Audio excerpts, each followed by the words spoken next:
graça e paz. Depois que a senhora ministrou sobre a minha vida, eu fiz a pergunta ao anjo, né? E ele respondeu que sim. E então eu fui levada ao céu. E lá no céu eu fui levada a um grande salão. E nesse salão tinha uma mesa com homens sentados. E eu reconheci aqueles homens, né?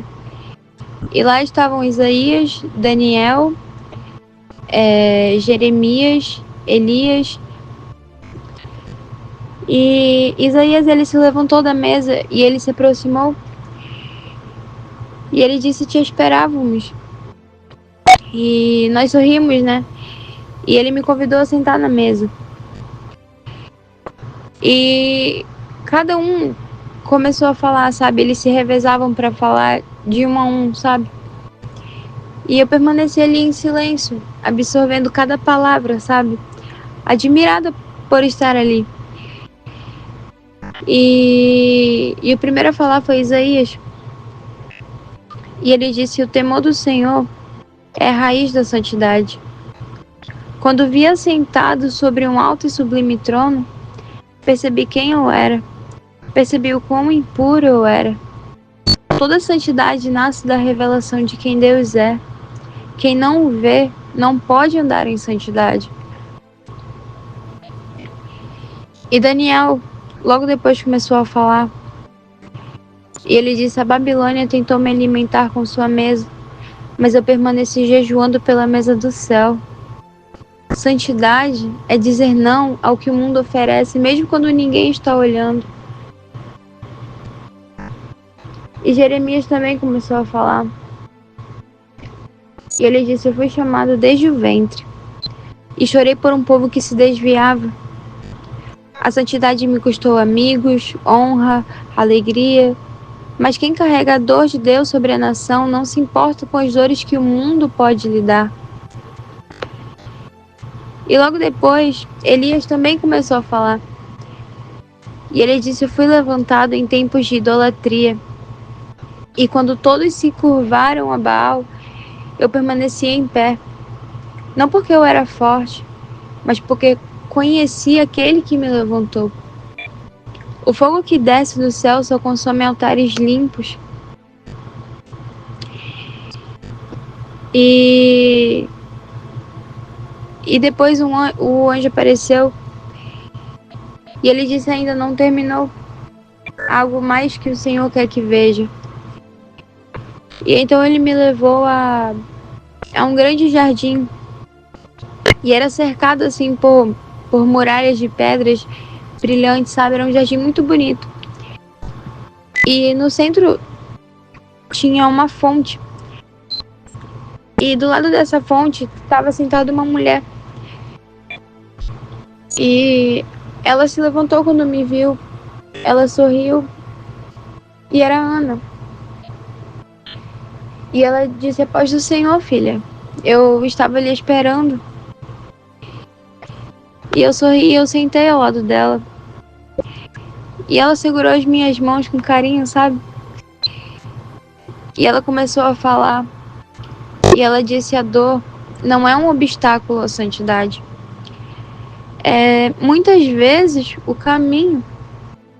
Eu gemia diante do altar, mas minha entrega veio antes da resposta. E ela pegou um pergaminho que estava do lado dela. E ela me mostrou as palavras. E lá estava escrito: por este menino orava eu, e o Senhor atendeu a minha petição. Mas o mais poderoso foi o que veio antes. Senhor, se me deres, eu devolverei. O céu honra votos de alma. E eu perguntei a ela: como é possível viver separada em tempos tão difíceis, em meio a tentações e pressões? E ela respondeu: a carne se cala quando o espírito se alimenta. Muitos alimentam sua carne com distrações, mas a alma faminta pela presença não tem espaço para o pecado. Santidade é fome, filha, e o Espírito Santo responde à fome. Diga à igreja: o Senhor está levantando mulheres de altar, não apenas de púlpito. Mulheres cuja lágrima é oração, cuja espera é profecia. O Senhor não procura quem sabe falar bonito, Ele procura quem vive separado. E ela eu não sei explicar muito bem, mas ela passou os dedos assim pelas águas da fonte, meio que brincando, sabe? E ela disse: a santidade não é só para o espírito. O corpo também pertence ao Senhor. Hoje muitos dizem: o Senhor vê o coração. E é verdade. Mas esquecem que Ele também habita no corpo, que é templo. E eu perguntei a ela: mas por que hoje muitos negligenciam isso? E ela respondeu: porque perderam o temor. A santidade foi trocada pela conveniência. O que antes era altar, agora virou vitrine. E ela pegou um rolo de pergaminho que estava guardado entre suas vestes. E ela desenrolou e ela me mostrou um trecho conhecido, que está lá em Coríntios,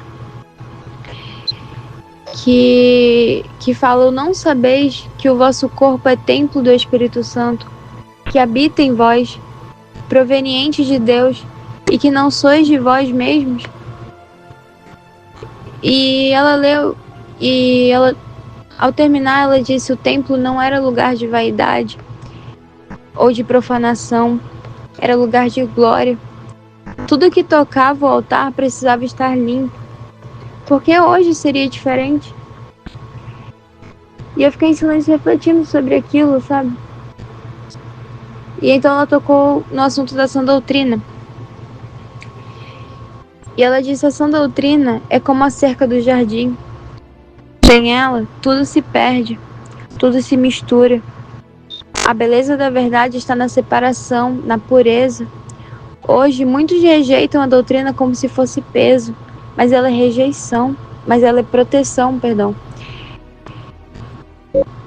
E ela disse: filha, diga à igreja, quem ama a doutrina ama o noivo. Quem despreza a doutrina já se afastou do altar. E nos levantamos, né? Ela se levantou e eu me levantei logo depois. E ela disse: o Senhor está chamando o seu povo de volta à separação. Não apenas no espírito, mas no falar, no vestir, no pensar, no olhar. E ela colocou a mão no meu ombro. E ela disse: a santidade não é um peso, é um privilégio. A marca dos que pertencem ao santo. Não se esqueça, corpo, alma e espírito, tudo é dele. Viva como quem sabe disso. E então o anjo, ele me trouxe novamente, amém?